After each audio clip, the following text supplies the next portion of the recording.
JeanMarie, a New York City teacher, has accumulated 17 sick days which she can take as paid parental leave. Adrienne Grunwald for the New York Times. 2 years ago this month, Mayor Bill de Blasio made an announcement from which he has mined political capital ever since, that employees of the city of New York would receive paid parental leave, an ostensibly progressive policy in line with those established in cities like Austin and Pittsburgh.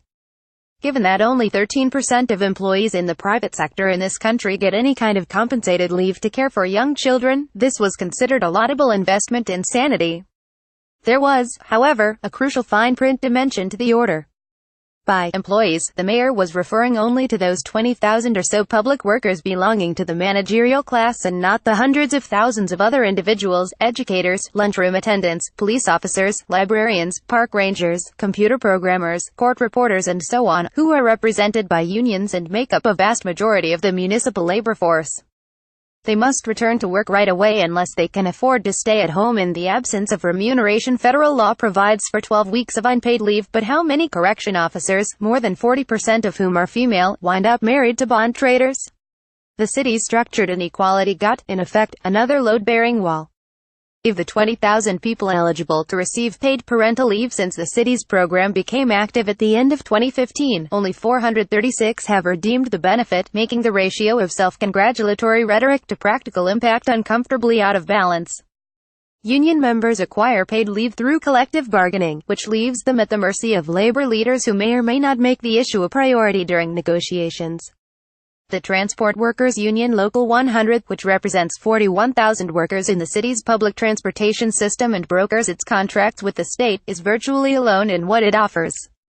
3 years ago, it secured 2 weeks paid leave for its members after initially asking for twice that. Why didn't we get the month?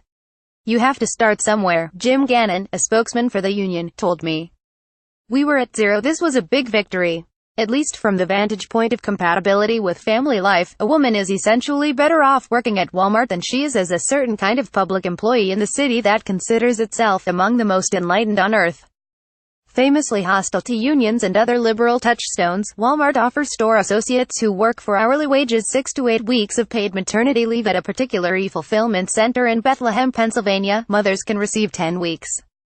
However much we'd like to believe that the patriarchy is toppling because Charlie Rose and Matt Lauer have been expunged from television, there is still a great distance to go before the many remnants hit the ground. There is a special resonance to the fact that New York City school teachers, most of them women, do not receive paid parental leave. They are forced to hoard sick days or rely on the good luck that they will give birth at the end of June. The low regard in which teachers are held has been an expression of collective misogyny for decades. Into the 1960s, teachers hid pregnancies as long as they could because the law mandated that they tell principals as soon as they discovered they were expecting and begin unpaid leave right away. JeanMarie, who teaches at Harvest Collegiate High School, laid out the dilemma. Her second child is due at the end of January. The Department of Education gives teachers 10 sick days a year, and she has accumulated 17, giving her 3 weeks of hiatus. She can borrow 20 days from the future, but if she or her children get sick and she actually has to use them next year or the year after, she would be in debt to this system.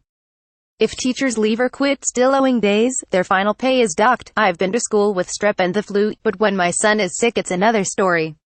Allie Fatplace, a 6th grade math teacher in Queens who is having a second child this spring, told me. You have to choose between your kid and 30 others, and it's a terrible feeling.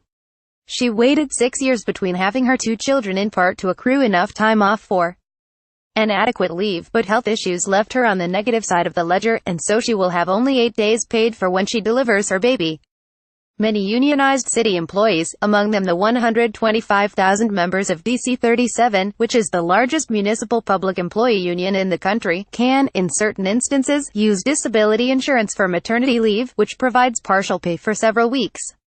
In the case of DC 37, the pay is $200 a week. Beyond that, the continued association of pregnancy with sickness perpetuates the benighted notion of childbearing as a threat to ordinary human experience when many would argue that it is the singular manifestation of it. We are supposed to be at the forefront of progressive thinking, another pregnant teacher, Melody Anastasiou, remarked, and I don't understand why more politicians, including our mayor, are just not embarrassed. Another white-collar union worker I spoke with, not a teacher, said she had chosen the public sector over the private because she believed it would be easier on family life. She now regrets the decision. The city maintains that if it offered the parental leave benefit to every city worker who needed it, the cost to taxpayers would amount to approximately $1 billion over 4 years. Union leaders have pointed to a report from the city's independent budget office to show that the city did not lose money providing parental leave to managers. In fact, it saved money, because it financed the benefit by rescinding a pay raise and eliminating some vacation days. Not surprisingly, these leaders don't want to give something up to get something they consider essential. Among the unions, the United Federation of Teachers has been the most vocal in calling for parental leave. Conversations between the city and unions are ongoing. Led by its first female mayor, Megan Barry, the city of Nashville earlier this year managed to adopt a paid family leave plan that covers all municipal workers employed directly by the city, indicating, once again, that there are lessons to be gleaned from a look at life outside the bubble. Follow Jeannie Belafonte on Twitter at JeanMarie, mail bigcity@nytimes.com. A version of this article appears in print on December 3, 2017, on page MB1 of the New York edition with the headline "Parental Leave Omits Teachers."